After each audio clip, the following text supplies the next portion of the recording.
আসসালামু আলাইকুম ওয়া রাহমাতুল্লাহি ওয়া বারাকাতুহু।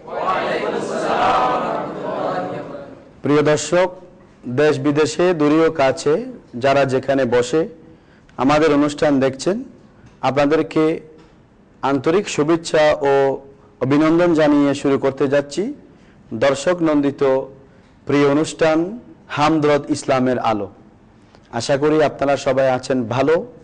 আপনাদের ভালো থাকা ও সুস্বাস্থ্য কামনা করে শুরু করতে যাচ্ছি আজকের অনুষ্ঠান। আপনারা জানেন, প্রতিদিনই আমাদের এই অনুষ্ঠানে সুন্দর কোরআন এবং হাদিসের আলোকে অনেক গুরুত্বপূর্ণ বিষয়ে আলোচনা হয়ে থাকে। আজকেও সে ধারাবাহিকতায় আমাদের এই অনুষ্ঠানে আলোচনার জন্য আহ্বান জানাচ্ছি প্রখ্যাত আলেমে দ্বীন, জামিয়া আহমদিয়া সুন্নিয়া আলিয়ার সুযোগ্য মুফাসসির, ঢাকা উত্তর শাহজাহানপুর গৌসুল আজম জামে মসজিদের সম্মানিত খতিব আলহাজ মাওলানা মুফতি বখতিয়ার উদ্দিনকে।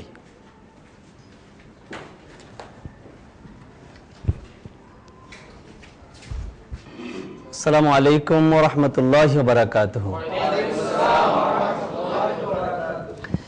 আলহামদুলিল্লাহি রাব্বিল আলামিন ওয়াল আকিবাতু লিল মুত্তাকিন ওয়াস সালাতু ওয়াস সালামু আলা মান কানা নাবিয়্যান ওয়া আদামু বাইনাল মাই ওয়াত তিন ওয়া আলা আলিহি ওয়া আসহাবিহি ওয়া আহলি বাইতিহি ওয়া ইতরাতিহি আজমাইন।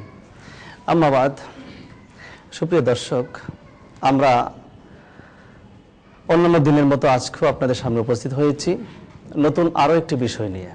আজকের আলোচ্য বিষয় হচ্ছে ইলমে তাসাউফের গুরুত্ব। তাসাউফ তথা আধ্যাত্মিকতার গুরুত্ব ইসলামী শরীয়তে কতটুকু। একজন মুসলমান তাকে বিশুদ্ধ করার জন্য, পরিপূর্ণ মুসলমান বানানোর জন্য রব্বুল আলামিন কোরআনে কারিমে বিভিন্ন আয়াতে আমাদেরকে শিক্ষা দিয়েছেন, আমাদেরকে প্রশিক্ষণ দিয়েছেন। ইরশাদ হয়েছে কদ আফলাহা মান তাযাক্কা, সেই ব্যক্তি সফল হয়েছে যার আত্মাকে বিশুদ্ধ করতে পেরেছে। আর হুজুর নবী করিম সাল্লাল্লাহু আলাইহি ওয়াসাল্লাম হাদিস শরীফে ইরশাদ করছেন, ইন্না ফিল জাসাদি লামুদগাতান ফাইজা সালুহাত সালুহাল জাসাদু কুল্লুহু ওয়া ইজা ফাসাদাত ফাসাদাল জাসাদু কুল্লুহু আলা ওয়াহিয়াল কলব। প্রতিটি মানব দেহে একটি মাংসপিণ্ড রয়েছে। সেই মাংসপিণ্ড যদি শুদ্ধ হয় তার সমস্ত দেহ শুদ্ধ। ওয়া ইজা ফাসাদাত ফাসাদাল জাসাদু কুল্লুহু, এবং সেই মাংসপিণ্ড যদি নষ্ট হয়ে যায় তার সমস্ত বডিটাই নষ্ট। নবীজি ইরশাদ করছেন আলা ওয়াহিয়াল কলব, সেই মাংসপিণ্ড হচ্ছে কলব। তো মানুষ যখন গুনাহ করে, পাপ করে, ওই কলবের মধ্যে একটা কালো দাগ পড়ে। এই দাগ একটা, দুইটা, তিনটা পড়তে পড়তে এমন একটা সময় আসে যে তার কলবের উপর কালো আবরণ পড়ে যায়।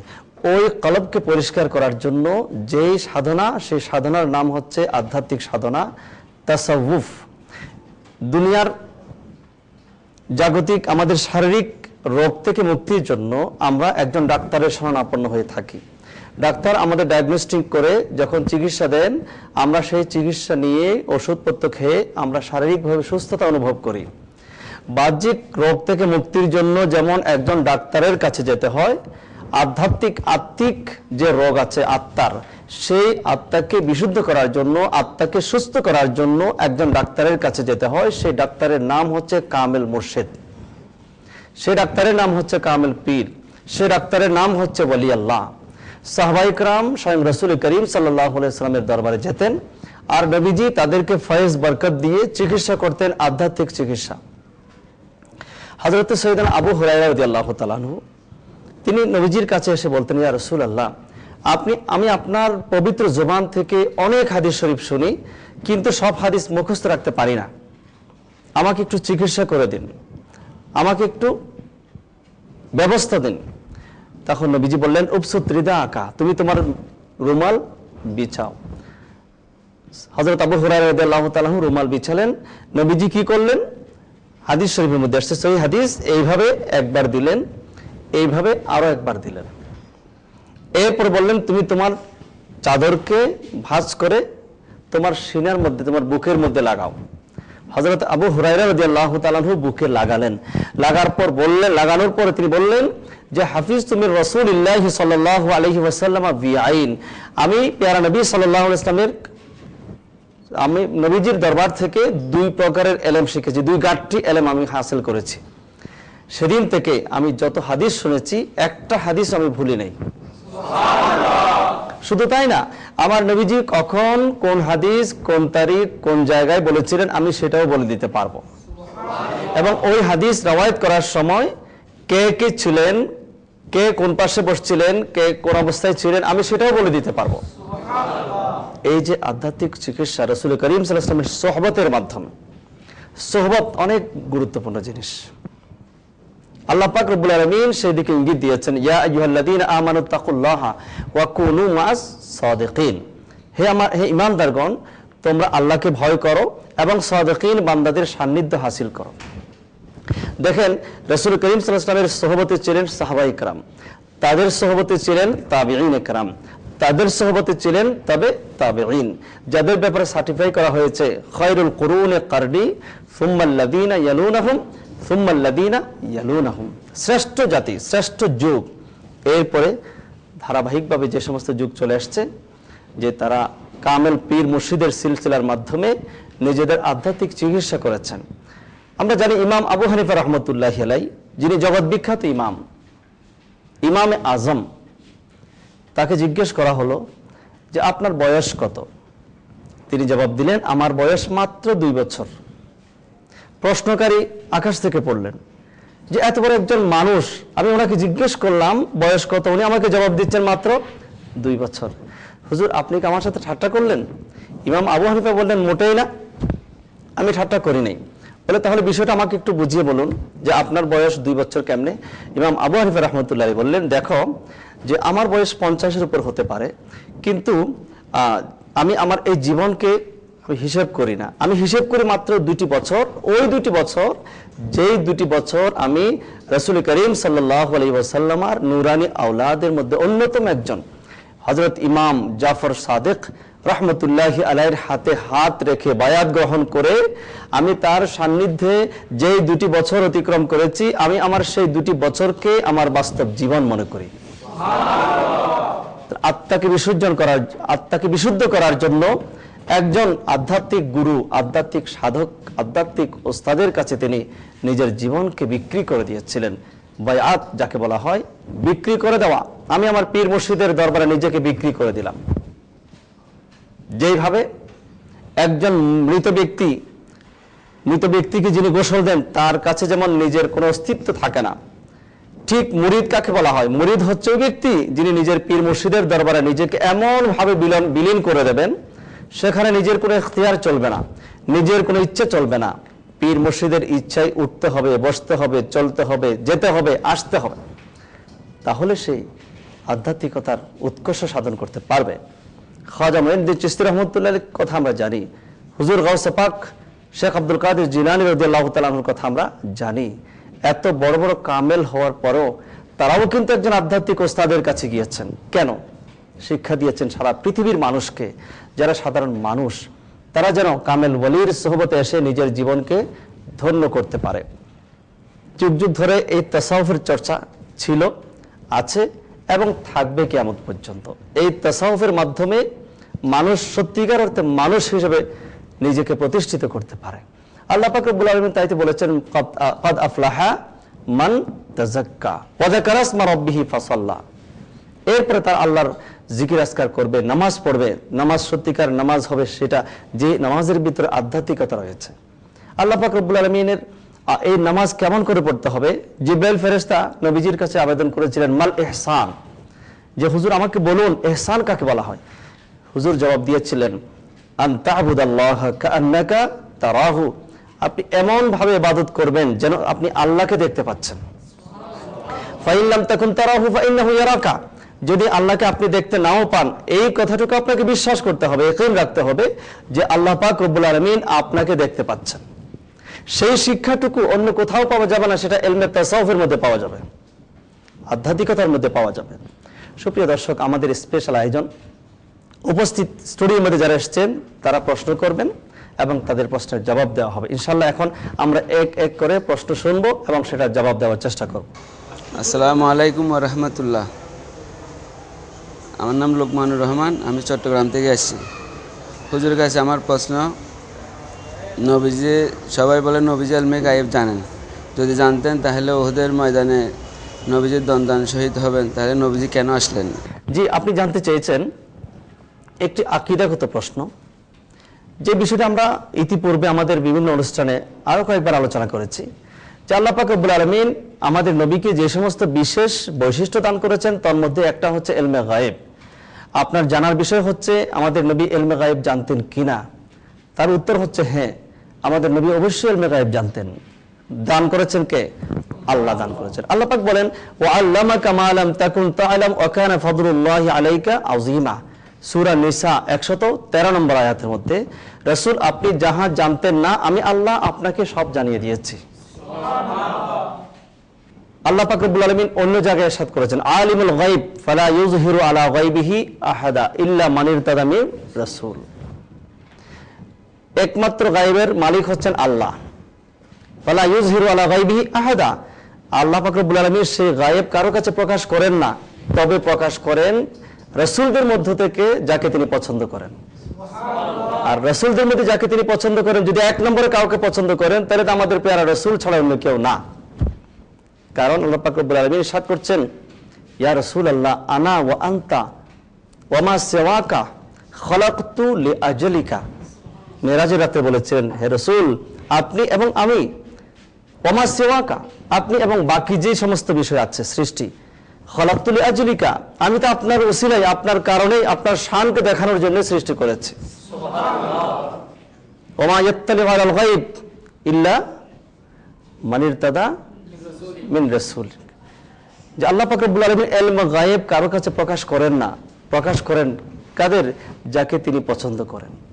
এই সৃষ্টি জগতের মধ্যে যাদেরকে পছন্দ করেন যদি কাউন্ট করা হয়, এক নম্বরে যার নাম আসবে তিনি হলেন মুহাম্মাদুর রাসূলুল্লাহ সাল্লাল্লাহু আলাইহি ওয়াসাল্লাম। হ্যাঁ, আপনার প্রশ্ন সম্পূরক প্রশ্ন, যদি নবী গায়েব জানতেন তাহলে কেন উহুদের ময়দানে গেলেন? কারণ উহুদের ময়দানে গেলে সেখানে দন্দান মোবারক শহীদ হয়েছে, নবীজি জেনে শুনে সেখানে কেন গেলেন? খুব চমৎকার প্রশ্ন। আমি বলবো উহুদের ময়দানে গেলে দন্দান মোবারক শহীদ হবে এটা জেনে শুনে নবীজি সেখানে গিয়েছেন, এটা জানেন বলেই গিয়েছেন। কোরআন এবং হাদিসের দলিল তো আছেই, বুখারী শরীফের হাদিস আসছে এবং অন্যান্য অনেক হাদিস শরীফ আসছে। আমরা মুতার যুদ্ধের কথা জানি, রাসূল করিম সাল্লাল্লাহু আলাইহি ওয়াসাল্লাম বললেন, আজকে মুসলমানরা যুদ্ধ করবে রোমানদের সাথে, আমি নাম ঘোষণা করছি আমার পালক পুত্র যায়েদ, এরপরে নাম ঘোষণা করছি হযরত জাফর বিন আবি তালেব, এরপরে নাম ঘোষণা করছি আব্দুল্লাহ ইবনে রাওয়াহা। তিনজন ব্যক্তি, তিনজন সাহাবীর নাম নবীজি সেদিন ঘোষণা করে বলেছিলেন যে তোমরা তিনজন আজকে সেনাপতির দায়িত্ব পালন করবে। আমরা জানি যুদ্ধে সেনাপতির আগে মাত্র একজন, অন্যান্য দিন একজন সেনাপতি নির্বাচন করেন। আজকে মুতার যুদ্ধে রাসূল করিম সাল্লাল্লাহু আলাইহি ওয়াসাল্লাম তিনজন সেনাপতি নিযুক্ত করেছিলেন। এটা সহিহ বুখারী শরীফের কিতাবুল মাগাজির মধ্যে আসছে 16 পারা। তো সাহাবায়ে বুঝতে পারলেন যে আজকে তিনজন সেনাপতির নাম নবীজির জবান থেকে উল্লেখ হওয়ার পিছনে কারণ হলো যে আজকের যুদ্ধে এই তিনজন একে একে শহীদ হয়ে যাবে। বাস্তবিক তাই হয়েছে। ওদিকে মুতার যুদ্ধ চলছে আর নবীজি মসজিদে নববীতে বাকি সাহাবায়ে কেরামদেরকে নিয়ে বলছেন এখান থেকে যে আমি নবীজি দেখতে পাচ্ছি এইমাত্র আমার পালক পুত্র যায়েদ শহীদ হয়ে গেছে, এখন পতাকা জাফর বিন আবি তালেবের হাতে। কিছুক্ষণ পরে বললেন জাফর বিন আবি তালেব শহীদ হয়ে গেছেন, এখন পতাকা আব্দুল্লাহ ইবনে রাওয়াহার হাতে। এরপরে বললেন যে আব্দুল্লাহ ইবনে রাওয়াহা শহীদ হয়ে গেছে, এখন পতাকা খালিদ ইবনে ওয়ালিদের হাতে। বদরের যুদ্ধ যেদিন হবে এর আগের রাত্রে কয়েকজন সাহাবীকে নিয়ে নবীজি লাঠি মোবারক নিয়ে বদরের মাঠে গিয়ে লাঠির চিহ্ন দিয়ে বললেন যে এখানে কালকে আবু জেহেল মারা যাবে, এখানে উতবা মারা যাবে, এখানে সাইবা মারা যাবে, এখানে অমুক মারা যাবে, এখানে অমুক কাফের মারা যাবে। পরের দিন যুদ্ধ শেষ হয়ে গেল। সাহাবায়ে কেরাম যুদ্ধের পরে দেখতে গেলেন যে নবীজি যেখানে লাঠি মোবারকের দাগ দিয়েছিলেন সেখানে আবু জেহেল মারা গিয়েছে কিনা পরীক্ষা করতে গিয়েছিলেন। দেখলেন বাস্তবিক নবীজি যেখানে যে মারা যাবে বলে চিহ্নিত করেছিলেন, ভবিষ্যৎবাণী করেছিলেন, আমার নবীজির ভবিষ্যৎবাণী 100% সঠিক হয়েছে। তো এত দলিল থাকার পরেও যদি কেউ বলে নবী গায়েব জানতেন না, যে আপনি যে প্রশ্ন করলেন উহুদের ময়দানে কেন গেলেন, আমি বলবো জেনে শুনে গিয়েছেন। একটা এক্সাম্পল দেব আপনাকে, যে আপনি যদি সন্তানের বাবা হয়ে থাকেন, আপনার সন্তান আপনার কাছে অনেক প্রিয়, আল্লাহ পাক রব্বুল আলামিন হেফাজত করুক, সবাইকে সুস্থ করুক। কোনো বাবার সন্তান যদি মেডিকেলের মধ্যে চিকিৎসাধীন থাকে, মরণ ব্যাধি আক্রান্ত হয়ে থাকে, এবং সেই সন্তানকে যদি অপারেশন করতে হয়, ডাক্তার বলছে অপারেশন করতে হবে, ব্লাড লাগবে, ব্লাডের গ্রুপ হচ্ছে ও নেগেটিভ, যেটা সহজে কোথাও পাওয়া যাচ্ছে না, খুঁজে খুঁজে পাওয়া গেল বাবার কাছে। বাবা তখন রাত্রে 2টা বাজে ঘুমাচ্ছে, প্রচন্ড শীতের মৌসুমে, তোষকের ভিতরে, ল্যাবের ভিতরে, কম্বলের ভিতরে ঘুমাচ্ছে আরামে। সেই মুহূর্তে যদি কেউ এসে বলে আপনার সন্তানকে বাঁচাতে হবে, রক্তের প্রয়োজন, এই মুহূর্তে রাত্রে 2:30 বাজে আপনাকে মেডিকেল যেতে হবে, সেখানে গেলে আপনার রক্ত দিতে হবে। তো বাবা জেনে ফেলেছেন মেডিকেলে গেলে রক্ত যাবে, মেডিকেলে গেলে রক্ত দিতে হবে। কোন বাবা পৃথিবীর মধ্যে আছে যে কম্বল গায়ে দিয়ে চুপচাপ বসে থাকবে? কোন বাবা কি বসে থাকতে পারে? বরং লাভ দিয়ে যত দ্রুত পারে মেডিকেল গিয়ে বলবে আমার রক্ত যত প্রয়োজন নিয়ে নাও, আমার সন্তানকে বাঁচাতে হবে। তো আমার এই দ্বীন ইসলাম তো আমার প্যারা নবীজির সন্তান। এই দ্বীন ইসলাম মারা যাচ্ছিল, এই দ্বীন ইসলাম মরে যাচ্ছিল উহুদের ময়দানে কাফের বেদিনদের হাতে। কাফের বেদিনদের হাত থেকে দ্বীন ইসলামকে বাঁচাবার জন্য সেদিন রক্তের প্রয়োজন ছিল। সেই রক্ত আমার প্যারা নবীজির নূরানি জিসিম মোবারকে ছিল। এই জন্য নবীজি জেনে শুনে দ্বীন ইসলামকে রক্ষা করার জন্য সেদিন উহুদের ময়দানে গিয়েছিলেন। কিন্তু যারা বলে নবীজির রক্ত মোবারক প্রবাহিত হয়েছে, তিনি আমাদের মতো মানুষ, তারা কি এটা দেখে না সেদিন উহুদের ময়দানের জন্দান মোবারক শহীদ হওয়ার পর রক্ত বের হয়েছে, ঠিক রক্ত মোবারক 1 ফোঁটা রক্ত মাটির মধ্যে পড়তে পারে নাই। হুজুর বললেন আমার এই রক্ত যদি 1 ফোঁটা মাটিতে পড়ে সমস্ত পৃথিবীটা তামা হয়ে যাবে।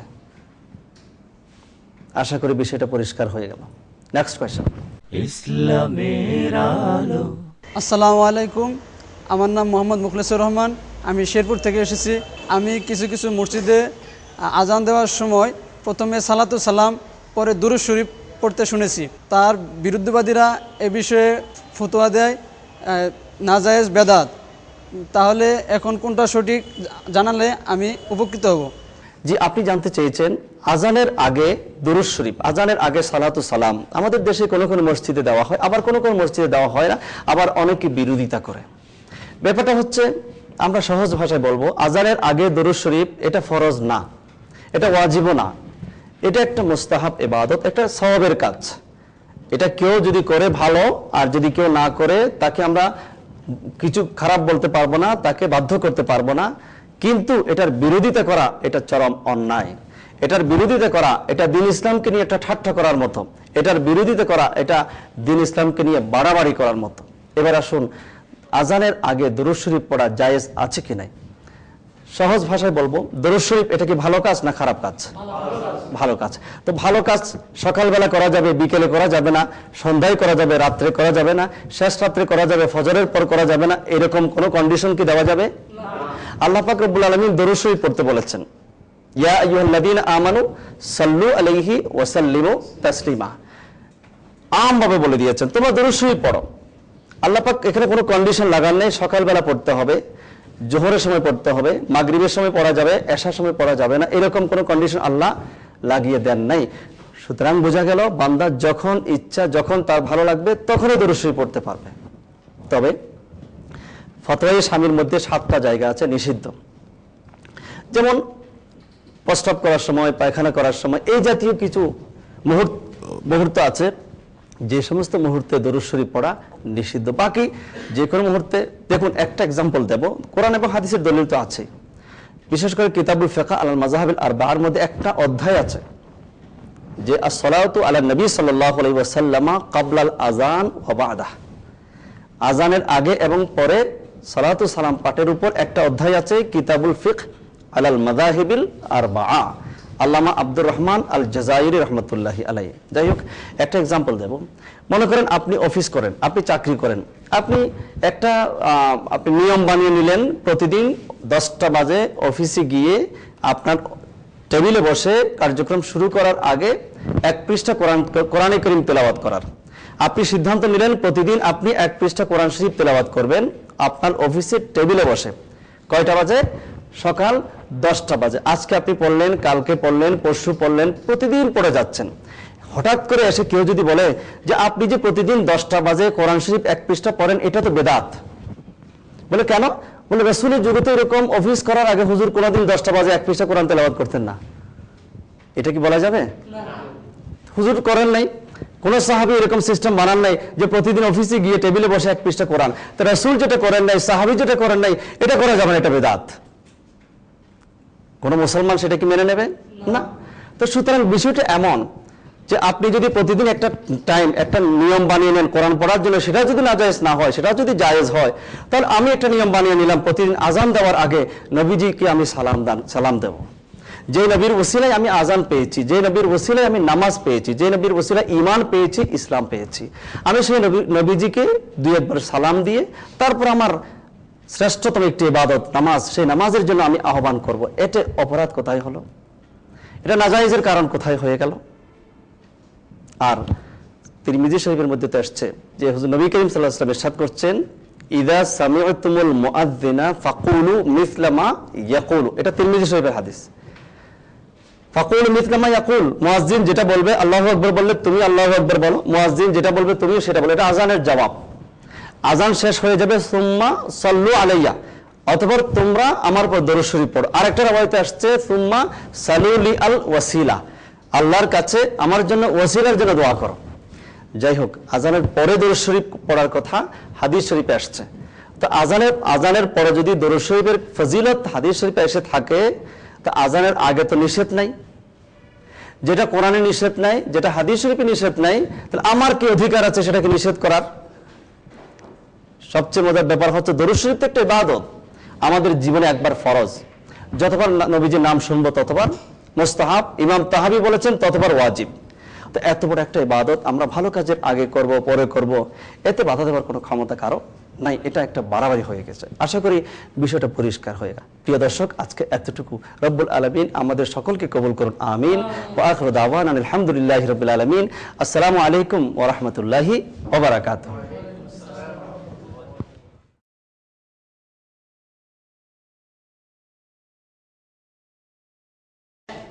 আলহামদুলিল্লাহ। সুপ্রিয় দর্শক, আপনারা অনেকক্ষণ পর্যন্ত ধৈর্য ধরে আমাদের বিজ্ঞ আলোচকের সুন্দর আলোচনা শুনেছেন।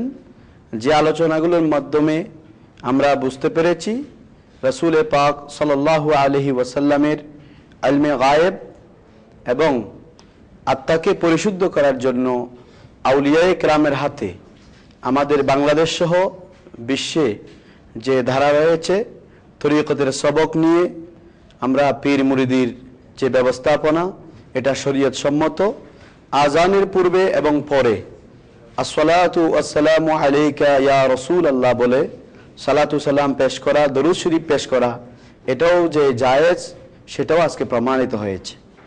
তাই সুপ্রিয় দর্শক, আপনারা অনেকক্ষণ পর্যন্ত বসে এই গুরুত্বপূর্ণ আলোচনা শুনেছেন।